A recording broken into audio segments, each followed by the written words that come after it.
Chevrolet Bel Air Second Generation, 1955 to 1957. For 1955, Chevrolet's full-size model received all new styling and power. The 1955 Bel Air was 3,456 pounds, 1,568 kilograms, and 15 feet, 4.6 meters, long. It was called the Hot One in GM's advertising campaign. Chevrolet's styling was crisp, clean and incorporated a Ferrari-inspired grille. Bel Airs came with features found on cars in the lower models ranges plus interior carpet, chrome headliner bands on hardtops, chrome spears on front fenders, stainless steel window moldings, and full wheel covers. Models were further distinguished by the Bel Air name script in gold lettering later in the year.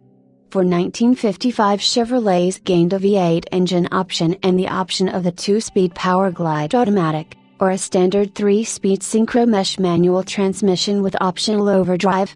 The new 265 cubic inches, 4.3 liters, V8 featured a modern, overhead valve high compression ratio, short stroke design that was so good that it remained in production in various displacements for many decades. The base V8 had a 2-barrel carburetor and was rated at 162 horsepower, 121 kilowatts, and the Power Pack option featured a 4-barrel carburetor and other upgrades yielding 180 bhp, 134 kilowatts. Later in the year, a Super Power Pack option added high compression and a further 15 bhp, 11 kilowatts.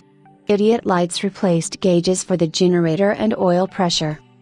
This was not the first Chevrolet to be installed with a V8 engine.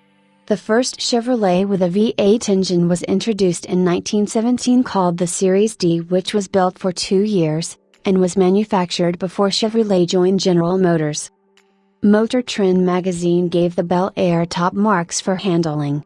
Popular Mechanics reported acceleration for a V8 Bel Air with Power Glide as being 0 to 60 miles per hour. 97 kilometers per hour, in 12.9 seconds, plus a comfortable ride and good visibility. On the other hand, the horn ring blocked some of the speedometer. Regular gasoline made the engine knock and the first V8 engines off the line burned too much oil. Front legroom was 43.1 inches. Brakes were 11 inches drums. A new option for V8-equipped 1955 models was air conditioning, with outlets on each side of the dashboard. A heavy-duty generator was included on cars equipped with this option. In 1955 and 1956, air conditioning could be installed on cars ordered with the standard 3-speed manual transmission, overdrive or Power Glide, but from 1957 onward, an automatic transmission, or minus that, 4-speed manual transmission, was a prerequisite option. The 1956 Bel Air received a facelift with a more conventional full-width grille, pleasing those customers who didn't favor the Ferrari-inspired 55 front end. Distinctive two-tone body side treatments and graceful front and rear wheel openings completed the speedline restyling. Single housings incorporated the tail light, stop light, and backup light, and the left one held the gas filler, an idea popularized on Cadillacs. Among the 7 Bel Air models was a new sport sedan, a pillarless 4-door hardtop that looked handsome with all the windows rolled down and allowed easy entry into the back seat. Production exceeded 103,000, compared to 128,000 2-door hardtops.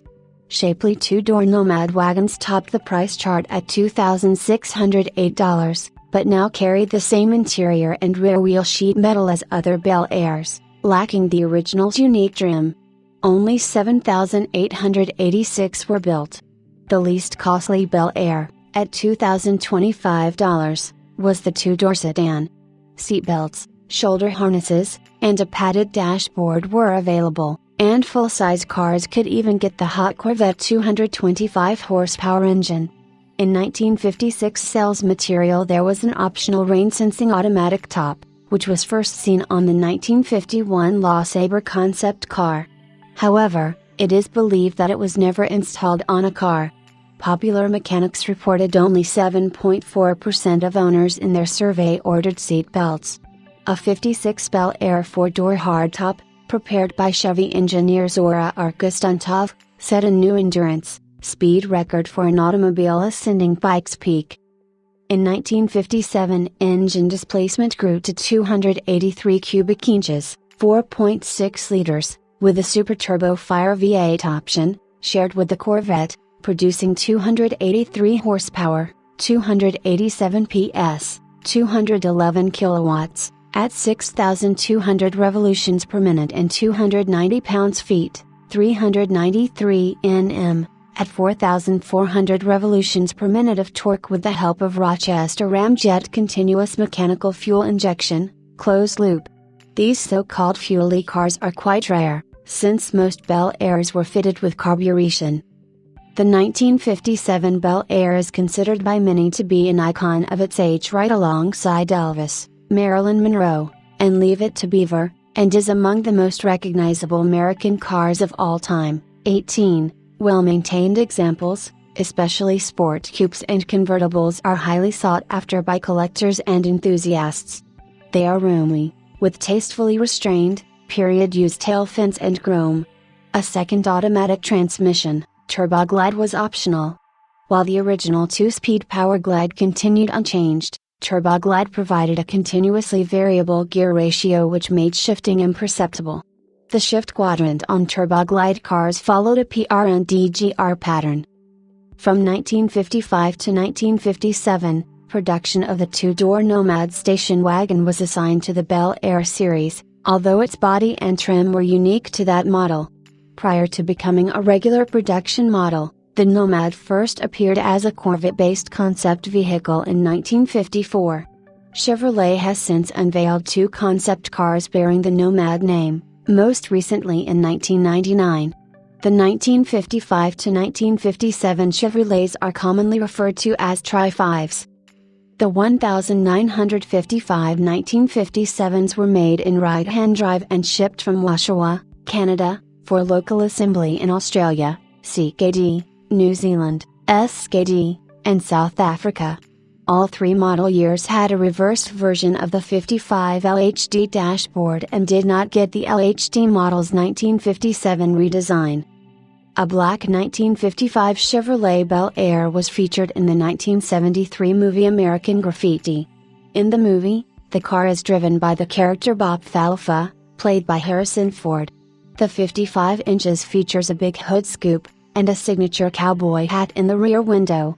The 55 inches races against a yellow 1932 Ford Deuce Coupe, and crashes into a ditch. The Bel Air had a 454 cubic inch Chevrolet motor, with aluminum heads, tunnel ram intake and dual Holley carburetors.